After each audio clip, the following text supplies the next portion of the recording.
Bonjour tout le monde, bienvenue dans Starter, c'est Philippe avec vous pour la chronique du matin. Alors parlons un peu du fait d'être et de rester positif. Approfondissons un peu cet état car lorsque l'on discute avec les uns ou avec les autres, on peut s'apercevoir que cet état de positivité semble presque utopique pour une grande majorité de personnes. Explication juste après le générique.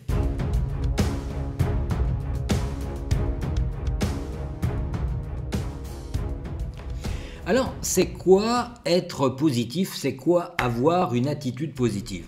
À en croire la définition qu'en font certaines personnes, on pourrait imaginer une espèce de créature parfaite, hors du temps, absolument pas et jamais impactée par les événements ou les circonstances. Bref, une personne qui serait capable de n'exprimer que et uniquement des émotions positives, de paix, de joie, de calme.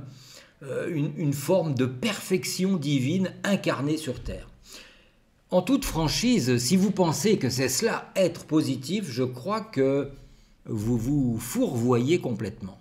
Alors certes, je peux comprendre en quelque sorte cette conception quelque peu erronée, car il est vrai que toutes les affirmations positives programmantes représentent toujours un idéal à atteindre. Il est clair que lorsque l'on cherche à travailler son attitude réactionnelle et que l'on travaille par exemple avec une affirmation comme en toutes circonstances, je suis et je reste de bonne humeur, cela représente un idéal où l'on pense que cette personne capable d'un tel état est toujours dans la joie, dans la gaieté, dans le bonheur et que jamais, jamais, jamais elle ne se met en colère, que jamais elle n'élève la voix ou est capable de dire des choses clairement en face. Lorsque l'on affirme, dans un autre domaine, lorsque l'on affirme chaque situation est une source d'expérience et d'apprentissage et je peux apprendre de toute personne et de toute situation, même négative. On pourrait croire aussi que cette personne-là, même lorsqu'elle est en face d'un connard fini, n'ayons pas peur des mots, ou qu'elle est devant une situation des plus injustes, cette personne-là reste parfaitement zen.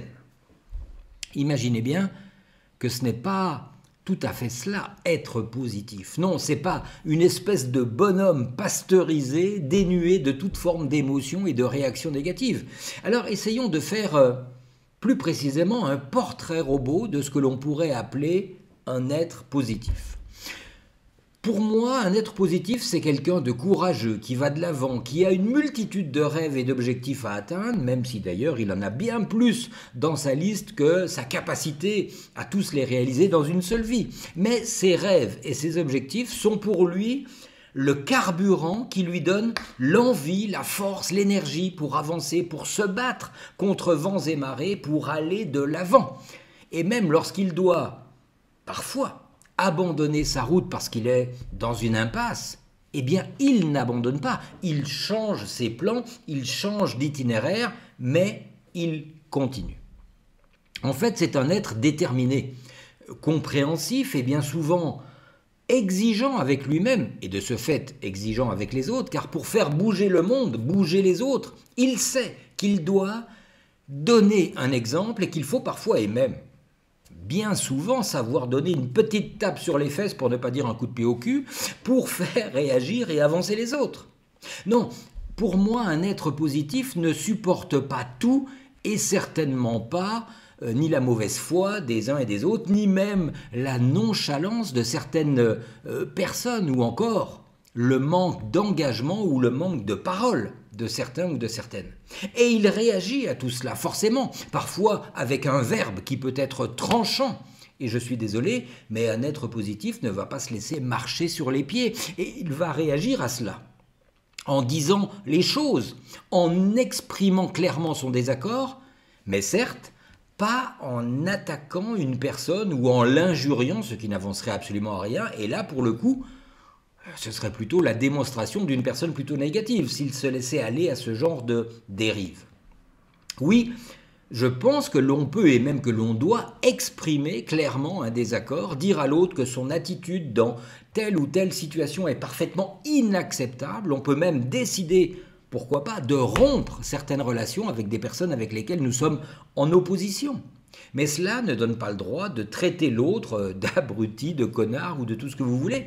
Tous ces attributs pouvant être mis, bien évidemment, au féminin lorsque cela s'impose.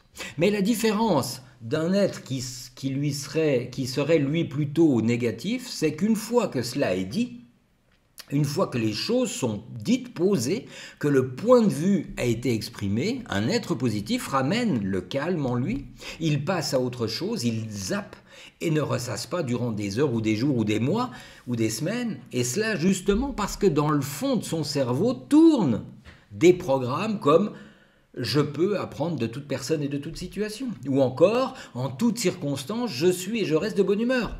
Des programmes qui lui permettent de sortir de cet état et de cette situation des situations et des états qui l'ont mis en colère et qui l'ont fait réagir.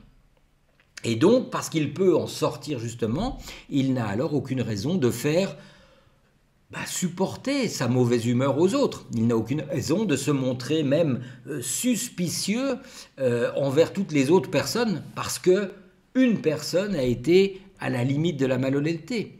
On va tirer des leçons, on va extrapoler, prévoir, anticiper le plus possible pour justement limiter les problèmes dans de nouvelles situations ou dans de nouvelles circonstances. Bref, un être positif, il se relève lorsqu'il tombe. Il s'adapte, il change de route lorsqu'il ne peut pas foncer tout droit.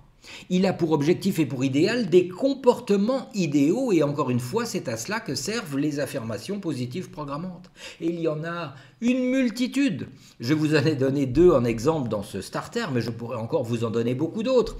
Et c'est sans doute ce que nous verrons d'ailleurs dans de prochains épisodes starter. Alors en attendant pour aujourd'hui, essayez de vous souvenir que quels que soient les événements, quelles que soient les circonstances que vous allez rencontrer dans cette journée d'aujourd'hui, quels que soient les énergumènes que vous allez croiser sur votre route, souvenez-vous que votre objectif est de pouvoir être et rester en paix et de bonne humeur. Et j'en profite d'ailleurs juste avant de terminer pour souhaiter aussi, ça n'a rien à voir avec le propos d'avant, mais je profite de cette capsule starter pour souhaiter un bon anniversaire à mon papa à qui j'envoie de gros bisous pour ses 88 ans aujourd'hui. Et bon anniversaire par la même occasion à tous ceux et à toutes celles dont c'est l'anniversaire aujourd'hui en ce 3 mars. Belle journée à vous et puis je vous dis à demain. Bye bye.